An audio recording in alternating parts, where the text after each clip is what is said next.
Саламатсыздарбы? Мен Айтыбаева Айсалкын Жамалдиновна Шоробашат айылындагы номер 6 Тагай Асранов атындагы инновациялык орто мектебинде биология мугалими болуп эмгектенем. Эмгек стажым 11 жыл. Мен бүгүн 7-класстарга сабак өттүм. Сабагым стандарттын негизинде түзүлгөн сабак. Сабагымдын темасы сүт эмчүлөрдүн көбөйүшү жана өрчүшү деген темада. Сабагымдын башында окуучуларды 3 топко бөлүп алдым. 3 түстүү медалдардын жардамында бөлүп алдым.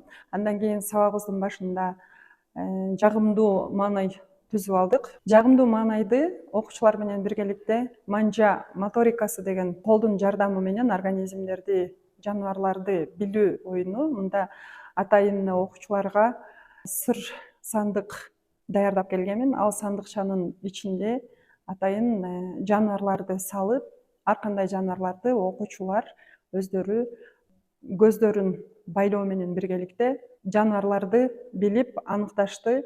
Ал эми кээ бирки окуучулар жаныбарларды билбей калганда топтогу окуучулар суроо берүү менен биргеликте аныктап алышты. Мында окуучулар канаттууларды, сүт эмүүчүлөрдү, үй канаттууларын аныкташып, кол жаңсоо менен билишип, сыр сандыктын ичинен. Андан кийин аларга кам көрүүнү, табиатта деги эле жаныбарларды сүйүүнү өздөрү сезишти. Акырында окуучулар көгүчкөндөрдү учуруп, өздөрүнө мотивация алышты. Окуучулар менен биргеликте жагымдуу маанай түзүп алгандан кийин баалоо көрсөткүчү жана алтын эреже менен тааныштырып, окуучулар менен биргеликте алтын эрежени кабыл алып алдык. Мурунку өтүлгөн темаларды бышыктоо максатында үй тапшырмасына атайын постер усулун колдондум. Мында сүт эмүүчүлөрдүн сөөлөкөтүн түзүп, окуучулар атайын колундагы карточкаларды жооп берип, постерге чаптап, үй тапшырмасын бышыктап алдык. Андан кийинки баскычта жаңы темага максат койдук. Окуучулар менен биргеликте жаңы темага өбөлгө түзүү максатында видео слайд көрсөттүм. Окуучулар менен биргеликте ошол видео слайддагы көргөн маалыматтарын окуучулар кол көтөрүп жооп берип атышты. Окуучуларга 3 топко тапшырмаларды бердим. Биринчи топко алар сүт эмүүчү жаныбарлардын көбөйүүсүн алар маалымат берип презентация жасашат. Экинчи топко Вен диаграммасы, мында баштыкчалуу жаныбарлар менен жумурткатуучу жаныбарлардын айырмачылыктарын жана окшоштуктарын Вен диаграммасына толтуруп жазышат. Үчүнчү топко пазл усулун колдондум. Мында конвертте атайын сүт эмүүчү жаныбарлардын 3 класска кирген жаныбарларын сүрөттөрүн бердим. Мында окуучулар адашкан сүрөттөрдү бириктирип, ошол жаныбарлар боюнча маалымат беришти. Ар бир бөлүнгөн тапшырмаларга 3 топтун окуучулары презентация жасашты. Мында окуучулар өздөрүнүн оюн кеңири айта алышты. Берилген тапшырмам окуучулар үчүн жеңил болду, түшүнүктүү болду.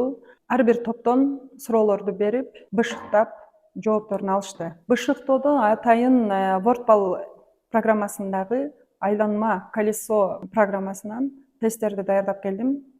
Окуучулар аябагындай кызыгуу менен кабыл алып, ошол бышыктоодогу тесттерге өздөрү жооп берип, ар бир топтон окуучулар чыгып, тесттерди өздөрү белгилеп, жоопторун алышты. Баалоо баскычында сабактын башынан аягына чейин ар бир жооп берип аткан окуучуларга дидактикалык таркатмаларды берип, аягында ар бир окуучу канча упай чогултканына карап баалап алдым. Анын арасында калыптандыруучу баалоонун кол жаңсоо баалоосу, сен мыктысың, азаматсың, мотивациялык сөздөр менен дагы бааладым.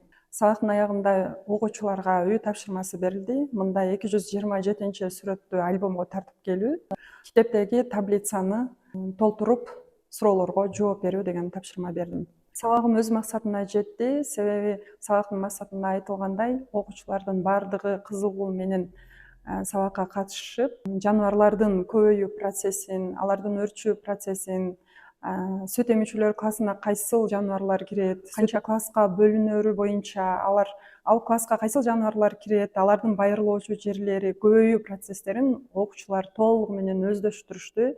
Сабагым аягындай кызыктуу болду. Көңүл бурганыңыздарга чоң рахмат.